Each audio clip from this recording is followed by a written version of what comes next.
নমস্কার বন্ধুরা, আমি দেবযানী রান্নাঘরে আপনাদের সকলকে স্বাগত জানাই। আজকে আমি কোনো রান্নার রেসিপি শেয়ার করব না। কী উপকরণ লাগছে সেটিকে বলে দিই। প্রথমে ব্রেড নিয়েছি, সেই সঙ্গে ক্যাপসিকাম, টমেটো, পেঁয়াজ এবং একটি কাঁচা লঙ্কা, সমস্তটাই আমি কুচি কুচি করে কেটে নিয়েছি।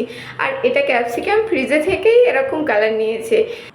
সেই সঙ্গে সঙ্গে আমার যে আরও দুটি জিনিস দরকার হবে, একটি বাটার কিউব আর সঙ্গে একটি চিজ কিউব।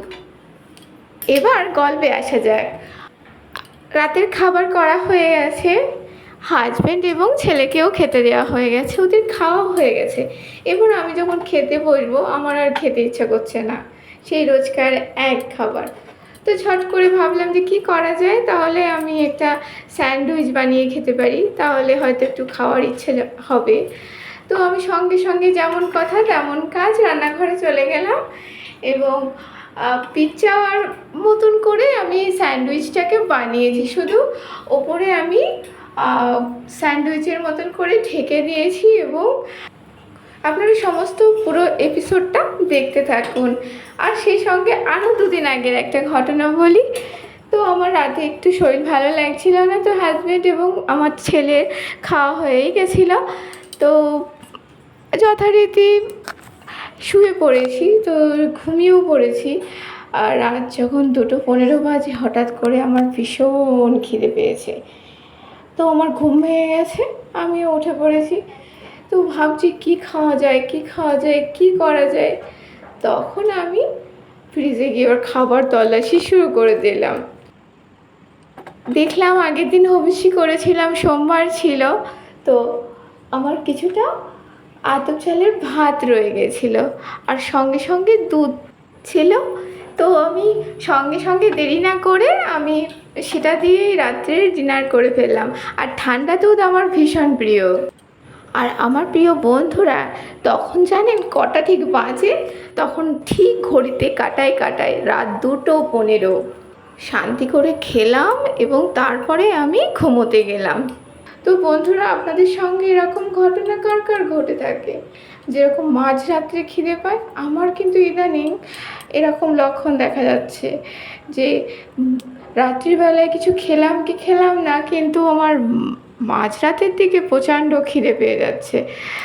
তো যাই হোক, এইবার আমি মূল রেসিপিতে আসি। তাহলে আবার আপনাদের সঙ্গে এরকম কোনো গল্প কোনো সময় শেয়ার করব। তো আমার পুরোটাকেই দেখেছেন সাজানো হয়ে গেছে। আমি ভীষণ অল্প বাটারের ব্যবহার করেছি।